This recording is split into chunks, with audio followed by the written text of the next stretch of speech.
Assalamualaikum warahmatullahi wabarakatuh. Alhamdulillahirabbil alamin wa bihi nasta'inu ala umurid dunya waddin. Wassalatu wassalamu ala asrofil anbiya'i wal mursalin wa ala alihi wa ashabihi ajma'in, amma ba'du. Alhamdulillah, pada pertemuan kali ini saya akan mempresentasikan terkait materi teori pembelajaran sebagaimana yang sudah diberikan kepada kelompok kami. Dalam presentasi kali ini akan membahas tentang teori pembelajaran dalam sudut pandang teori modern. Pembelajaran sendiri menurut salah seorang pakar itu adalah sebuah proses perubahan perilaku sebagai hasil dari pengalaman atau percobaan. Jadi orang itu belajar dari apa yang dilakukan itu menghasilkan pengetahuan.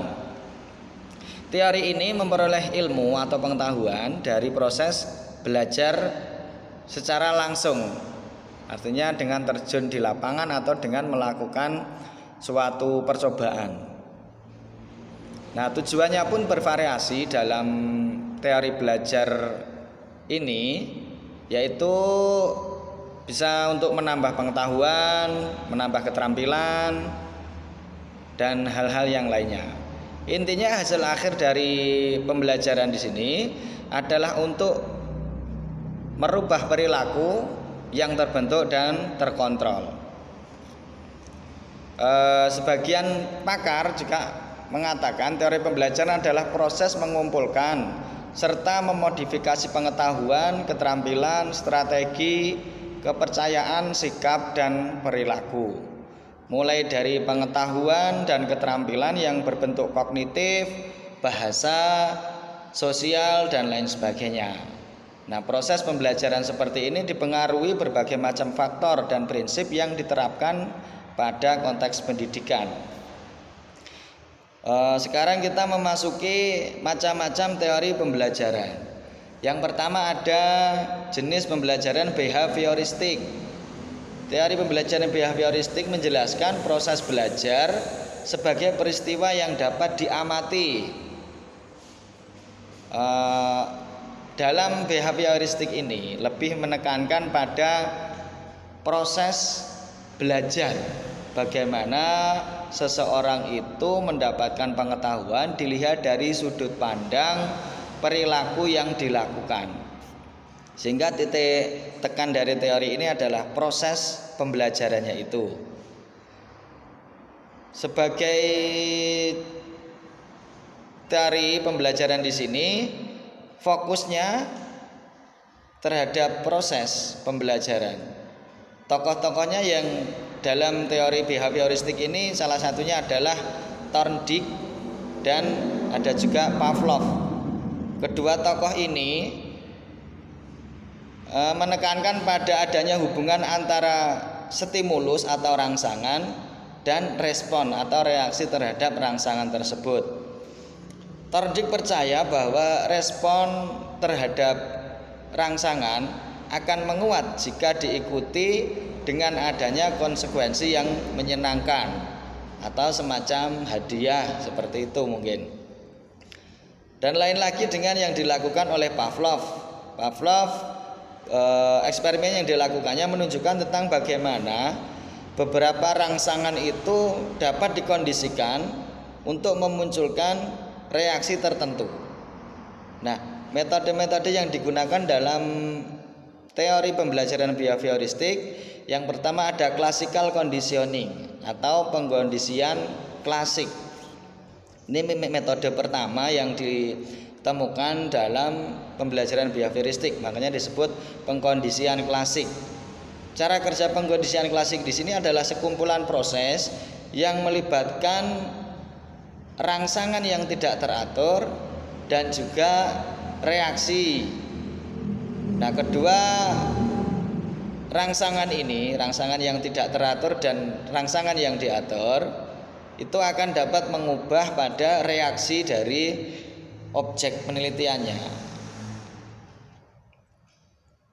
Misalnya kalau dalam penelitian yang dilakukan oleh tokoh behavioristik ini pada seekor anjing. Di situ kebetulan yang digunakan adalah anjing.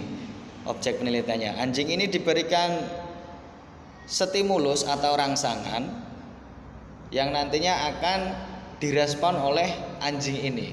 Rangsangan ini berupa rasa lapar. Nah, ini rangsangan yang alamiah, tidak terkondisikan. Kemudian coba diberikan rangsangan yang terkondisikan. Makanan yang diikuti dengan bunyi alarm.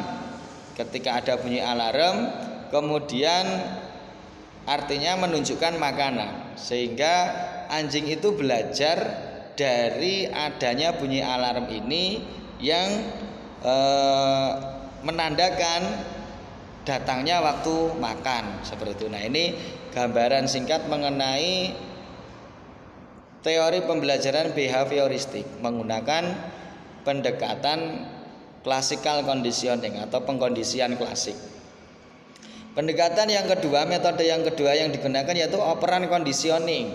Operan conditioning ini adalah disusun oleh B.F. Skinner yang menyatakan bahwa penguatan terhadap respon, di sini disebut reinforcement, itu akan meningkatkan frekuensi perilaku. Teori pembelajaran yang kedua yaitu teori pembelajaran sosial kognitif. Berbeda dengan teori pembelajaran behavioristik yang lebih menekankan pada proses pembelajaran, teori kognitif ini lebih menekankan pembelajaran itu dilakukan oleh sistem kognisi manusia. Artinya sistem kognisi di sini, teori ini menekankan bahwa seseorang belajar dari lingkungan sosial di sekitarnya. Jadi memproses informasi yang didapatkan dari lingkungan sekitar. Berdasarkan teori ini, fungsi manusia dilihat sebagai sekumpulan interaksi yang meliputi faktor personal, perilaku, dan kemudian peristiwa-peristiwa yang ada di lingkungan sekitarnya. Teori pembelajaran sosial kognitif memiliki perspektif bahwa seseorang dapat belajar untuk menentukan mimpi, untuk meregulasi kognisi, kemudian untuk mengatur emosi dan juga perilaku, karena hasil dari pengamatan terhadap lingkungan sekitarnya tadi itu. Kunci dari regulasi diri yang dimaksud di sini, di situ terdapat pada self observation, kemudian self judgment dan juga self reaction. Dengan mengamati perilaku orang lain, seseorang itu mempelajari suatu pengetahuan, aturan, kemudian keterampilan dan perilaku yang diinginkan. Nah, jadi intinya di teori pembelajaran sosial kognitif ini adalah memproses informasi secara kognitif yang kemudian ditafsirkan sebagai atau diterjemahkan ke dalam bentuk perilaku. Pendekatan yang ada dalam teori belajar sosial kognitif ini, yang pertama modeling proses. Modeling proses itu seperti kita mengamati satu contoh model perilaku yang ideal. Nah, dari pengamatan itu kita menjadi tahu, misalnya, oh kalau seseorang mendapatkan nilai 100 atau mendapatkan nilai yang tinggi itu karena dia tekun belajar. Nah, dari mengamati ini kemudian kita memodelkan objek pengamatan itu, yang kemudian diturikan oleh pengamat ini sebagai pembelajar dengan melalui proses modeling ini. Nah, sehingga proses modeling ini berfungsi untuk menciptakan ekspektasi atau harapan atau mungkin juga cita-cita, seperti itu. Pendekatan yang kedua yaitu motivational proses atau proses motivasi. Yang dilakukan sama, yaitu dengan melakukan pengamatan-pengamatan, akan tetapi Di sini titik tekannya lebih kepada munculnya dorongan. Dorongan itu ditentukan oleh tujuan yang ingin dicapai.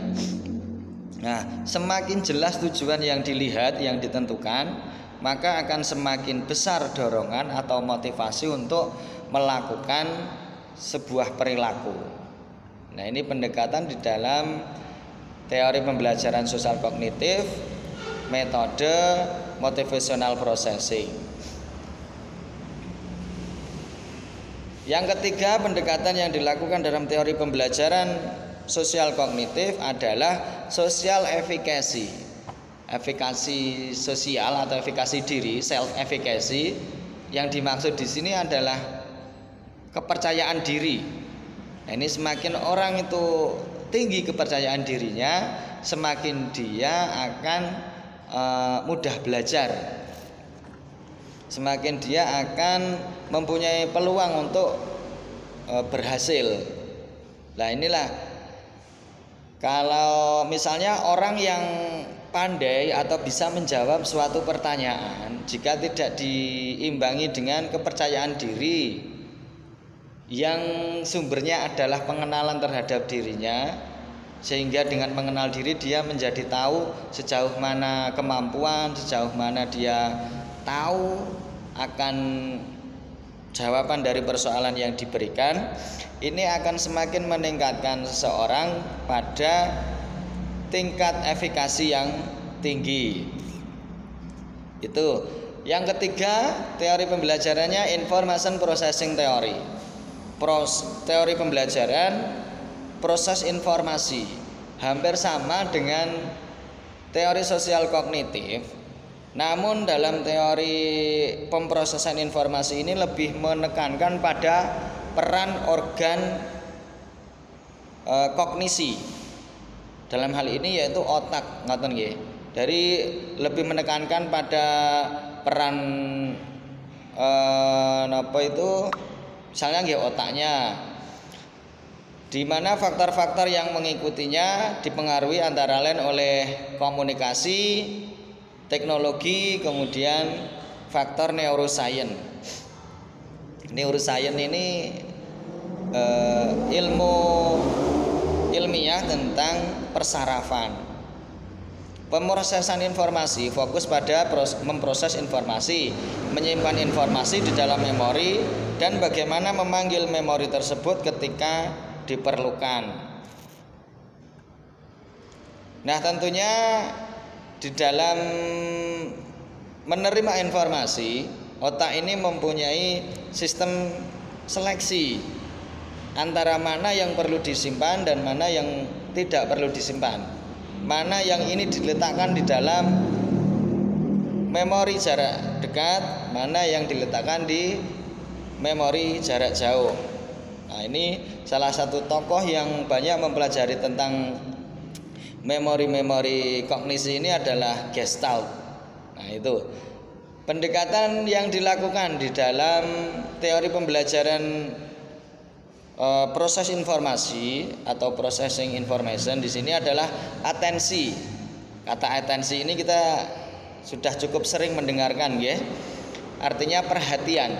Nah, perhatian itu prosesnya adalah memfokuskan indera. Misalnya kita memperhatikan gambar, berarti indera yang kita fokuskan adalah mata. Misalnya mendengar, berarti indera yang kita fokuskan adalah telinga. Nah, dari attention ini kemudian akan menyerap informasi. Nah, semakin fokus suatu indera itu terhadap informasi, nah ini maka akan semakin baik proses pembelajarannya. Nah, atau secara umum atensi ini tadi adalah memfokuskan perangkat kepada stimulus tertentu. Dan konsekuensinya dengan mengabaikan stimulus yang lain, karena di dalam kehidupan atau di apa yang ada di hadapan kita itu kan banyak sekali informasi, ya, informasi gambar atau informasi dalam bentuk suara. Ini metode yang pertama yaitu tadi attention. Metode yang kedua perception and rehearsal. Perception itu terjemahnya adalah persepsi. Persepsi ini adalah memaknai stimulus. Nah, memaknai stimulus, kemudian semakin stimulus atau rangsangan itu dapat kita terima maknanya, itu mempengaruhi terhadap tingkat belajar di dalam seseorang itu. Semakin stimulus itu mempunyai makna, maka dia akan semakin cenderung disimpan oleh memori manusia. Nah, itu tadi di dalam teori pembelajaran information processing mempunyai turunan komponen yang karena melibatkan memori tadi itu nggih, ada sistem memori, yaitu ada memori jangka panjang, memori jangka pendek, dan memori jangka menengah. Nah, ini.